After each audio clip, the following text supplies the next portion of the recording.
How you doing, everyone? This is Matthias Atva from Dreadnought, your Dreadnought PS4 replay guy.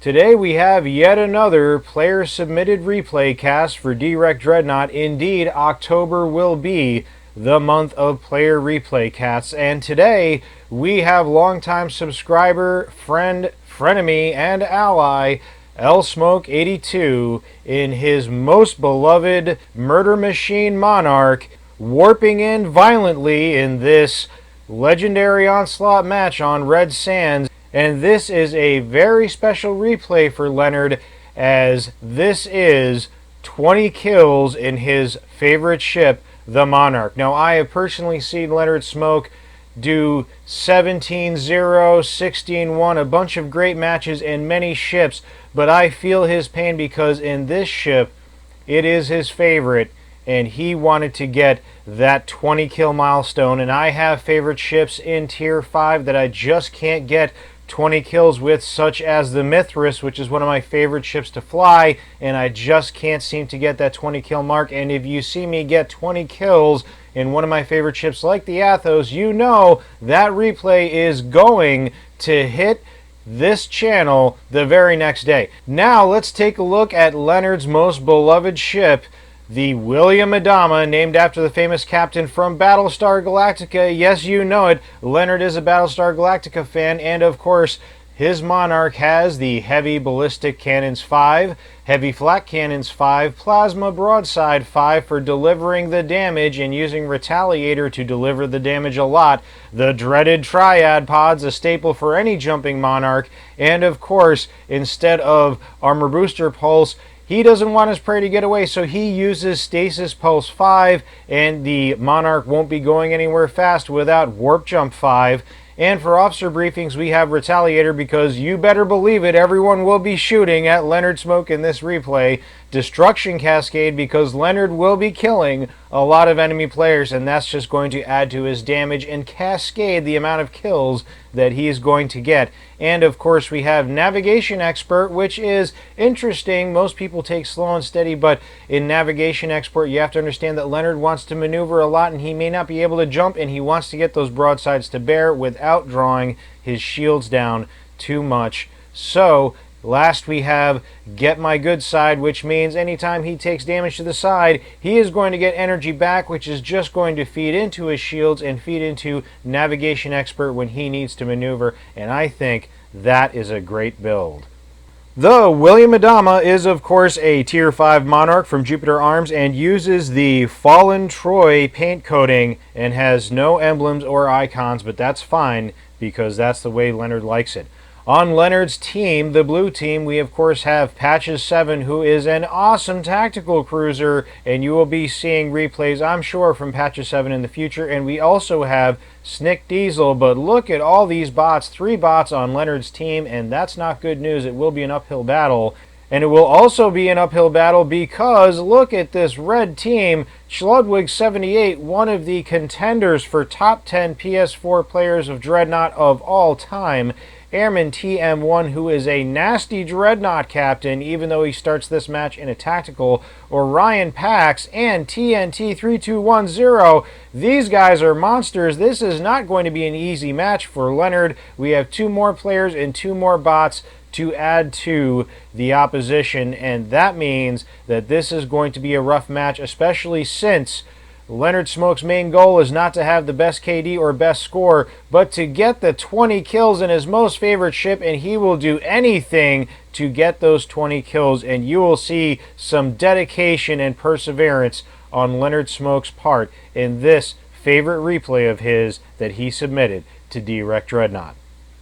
Alright, let's jump right into the action in this legendary Ocelot match on Red Sands, and as with all my player replay casts, this is totally unscripted and right off the cuffs, editing only things out like telephone calls, messages, or cat meows, so you know this is the real deal. And right off the bat, we're only a couple seconds in the match, and Leonard Smoke is already giving it to the enemy. Remember, Leonard's motivation here is to get 20 kills. He does not care about how many deaths he gets. He does not care that he's going on a suicide mission against all these enemy ships. They're just pounding him, but he's okay. He's in it. He's already killed one player. He's distracting the entire enemy team. Look at all the red ships on the mini-map. They are all going after him. Meanwhile, his team, of course, is trying to get the advantage, and you have Patches 7, Super Brave, coming in, trying to heal Leonard. Leonard is going after this destroyer, TNT 3210, and he might just get his prey, but look at all the enemy ships coming after Leonard. I can't believe he is still above half health. Oh no, that was bad. A whole bunch of stuff happened, and I believe that was a nuke mine from that tactical cruiser. I cannot believe it. Goes in, trades right off the bat, 1 kill for 1 death, and that's just fine. And he distracts the entire enemy team, giving his team an opportunity to get a better position. And look at this, a totally quiet atmosphere around the command ship, and that's what Leonard does. Normally Leonard does, he comes in, he completely shatters the enemy team, takes out their command ship, and usually he gets away. But remember, his motivation here is not to kill a bunch of scrubs and have a very good score. His motivation is to get that 20 kills, and that is the way to do it right there. Getting an assist for just completely blowing away that destroyer. I think he should have gotten the kill for that personally, but Leonard's no dummy. He's coming in, he's going to dodge those awful repeater missiles while he takes out this here Corvette using triad pods and a broadside. There is no escape. Goodbye, poor Corvette, with the technical kill.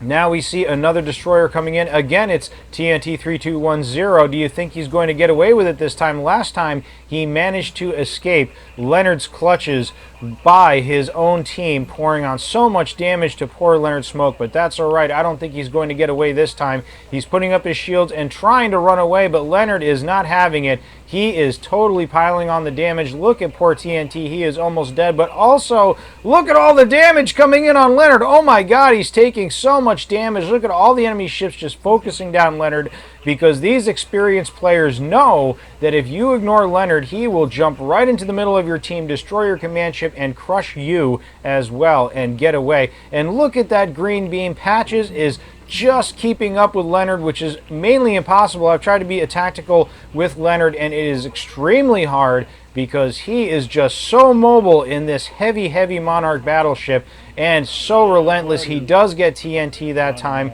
even though one of those nasty bots takes him down, but that's okay. I think Leonard is very happy with the results. He's got 3 kills, 2 deaths. He doesn't care. He's going in. He wants to get that 20 kills, and I don't blame him. This is his favorite ship, and he is putting it all on the line here. There is no need to be timid right now when you have such an admirable goal as to get 20 kills and show the world you know how to be a beatstick. He's going after the command ship right now. This is his usual play. He's usually a little more conservative and a little more defensive, but not this time. He's going in to get the kills and win the match, and his team is in a deficit. He's got the flak and the broadside going in on that destroyer yet again. It's almost dead with just a couple seconds. Look at all the damage coming in. The entire enemy team. Look at the mini-map over here. We have 7 enemy ships.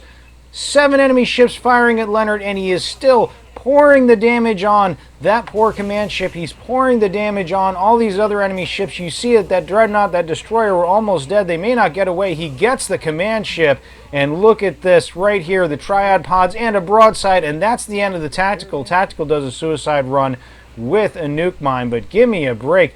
Just distracting the entire enemy team, picking up 2 more kills and the command ship, and almost tying the game up. I don't even know what the other enemy team is doing. They must be in shock, and the friendly players on his team, since most of them are bots, are kind of just in there babysitting the command ship, and Patches and Snick Diesel are really the only ones doing anything. The rest of the blue ships, you see, they're really just kind of putzing along and not contributing much to the battle, and that's just a shame, because that means Leonard's going to have to pick up the extra slack, and pick up the extra slack he does. That Corvette is going to be nailed. I'm sorry, that's a tactical cruiser, and I think that poor tactical cruiser is done for over here. It may get away, but with a quick broadside, I don't think so. Goodbye, final blow, and the ship is not even done exploding yet, and Leonard is already jumping into the next fight.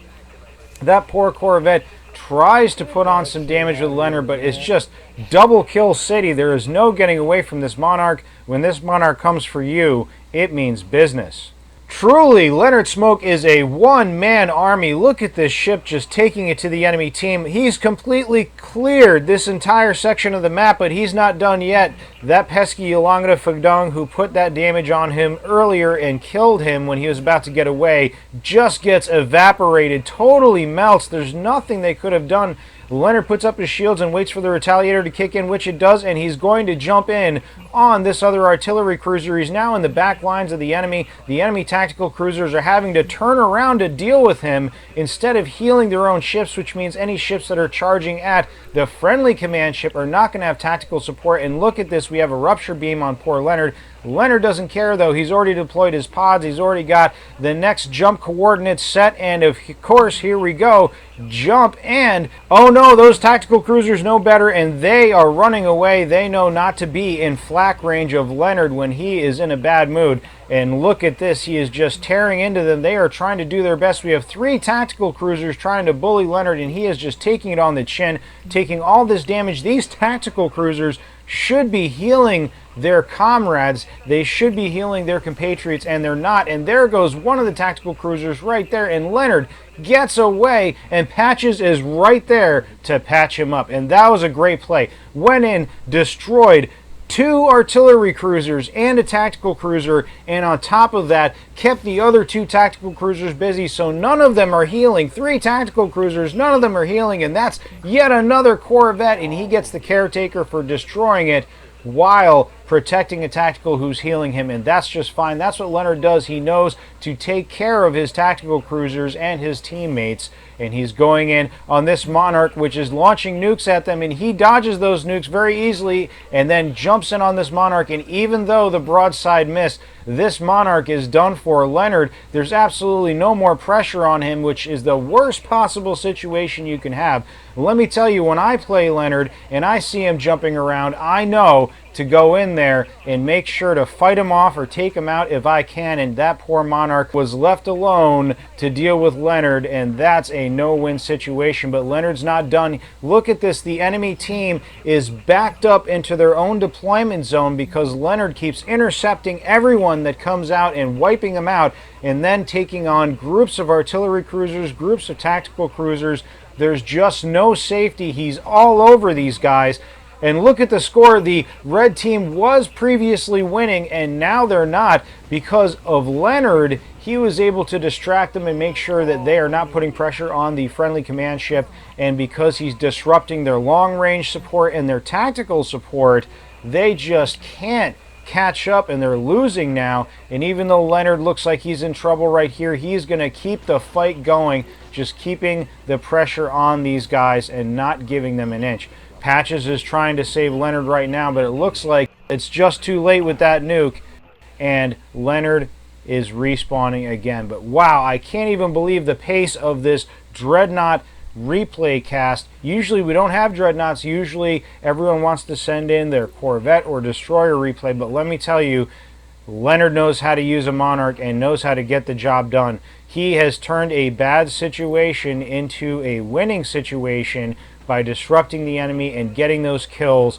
But all these tactics and all these strategies aside, that's not what's on Leonard's mind. Leonard needs to get 20 kills in his favorite ship, and I do think he's going to do it in this matchup with the relentless attacks that he's doing. Look at that final blow on that destroyer. There is no hiding from this battle, supporting that other Monarch and making sure the command ship is safe. I don't even know if they've taken out the friendly command ship yet. I think Patches has been able to keep it up and going, and that the points the red team has is just from farming the blue bots, and that's just a shame because with Leonard Smoke coming in and disrupting everyone, they just can't get it together. They can't formulate a strategy or make a push and get in on that command ship. They're all divided, and the only time that the red team is together is when they are all focusing on Leonard Smoke. And that just goes to show you the power of one Dreadnought offensively minded with the proper build. I've seen many Dreadnoughts fly up in the sky and get owned. I've seen many Dreadnoughts just jump in and get wiped out. But when Leonard jumps in, He does so much damage and absorbs so much punishment and distracts the entire enemy team. I have previously seen Leonard come in, kill a command ship, kill 3 players, and then get out successfully, and that poor destroyer didn't even have a chance. And look at Leonard's health. He is just starting on this life.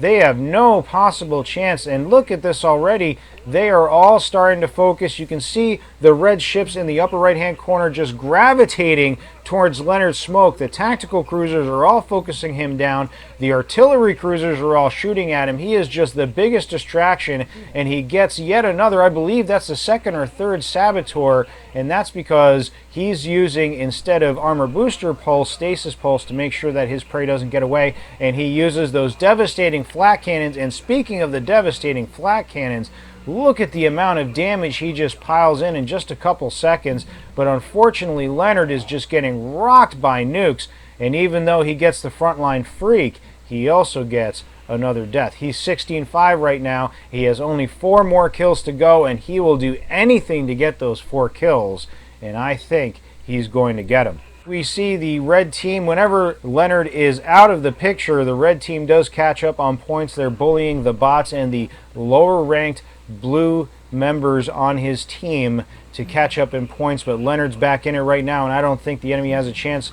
He goes right after the tactical cruiser, and that's not any ordinary tactical cruiser. That's a very good player with a rupture beam, and only the most skilled players know how to use it, but I don't think he's going to get away with those triad pods and broadsides coming in. And again, he is leading his team, but this time he has a little bit of support from Orion Pax, and of course Patch is keeping his team and the command ship alive. And those triad pods are completely wrecking the enemy, even from long range. That doesn't matter, though, because the enemy ships are starting to gravitate towards Leonard again. He's going to have to do something drastic, and that drastic measure is jumping into the middle of the enemy. And here we have a poor artillery cruiser, and it just doesn't stand a chance. He gets a payback on that bot that had killed him previously. He's going right after these tactical cruisers. Other players usually go after the ships that the tactical cruisers are healing, but not Leonard. He knows better. He goes right after the tactical cruiser, and we have 1, 2, 3 tactical cruisers on the enemy team trying to keep each other afloat. Leonard is trying to get a better position. He couldn't finish off that tactical cruiser, but he does now with the triad pod. He was able to get away with 50% health, jumping away, leaving the pods, and they're still doing damage. Every second they're doing 5,000 to 10,000 damage in that whole pile of enemy ships, and they are being pinned down by his team. And look, the enemy team is backing away from the friendly command ship. They are backing away from the friendly team so that they can get onto Leonard and make sure he stays down so he doesn't do any more damage, but it's too late. He's already jumping in and taking half the health off that enemy Monarch. I believe that was Airman TM1. Half the health, so he goes in, knocks out an artillery cruiser, almost kills a tactical cruiser, and then keeps all these ships busy and kills another tactical cruiser, and then pulls enemy ships away from the main fight into the back corner of Red Sands. But we're at 290 to 266, so Leonard has to make his move and make it fast, and he sees his target. It's, of course, TNT 3210, and he already puts the damage in there. Look at that. 14,000 damage in just a second, and of course TNT is like, I'm out of here, I don't want to deal with any more of this. And of course he has to with the flak, but oh no, it looks like one of the other players stole Leonard's kill, but it's okay, he got the captain kill and he got his 20 kill mark, and I congratulate you very much, Leonard. I know you died a couple times to get those 20 kills, but I think it was much worth it because I have a lot of ships that I love to death, and sometimes they just don't get 20 kills. Sometimes I struggle to get 15 kills in some of my favorite ships, and ironically I get more than 20 kills in some of the ships I don't like as much, and that's just the way the game goes. But oh my god, look at these stats, they're totally amazing. And Leonard went in there, and it was a really bad situation. He had a lot of low-level players and bots on his team, and they were playing very timidly and not going in on the enemy command ship, and Leonard single-handedly went in, disrupting their artillery cruisers, disrupting their tactical cruisers, and pulling 2, 3, 4 players sometimes away from the front lines just to take him out, just to bully on him. And I think that's why the blue team was able to pull out this victory because Leonard Smoke was aggroing so much of the enemy team and taking so much fire, absorbing so much punishment, and all that fire and damage and punishment could have been applied to his team or the command ship, but it wasn't. And even though Leonard died a couple times, I think it was well worth it to win the match almost single-handedly and to get that 20 kill milestone that he wanted so much. I really love this replay. It was very action-packed, and of course Leonard Smoke is well known for his Dreadnought shenanigans, and I was waiting a long time to see a replay, and he was holding off even though he has technically better performance in other replays. He was holding off till he got a 20 kill replay, and it was well worth the wait and very enjoyable.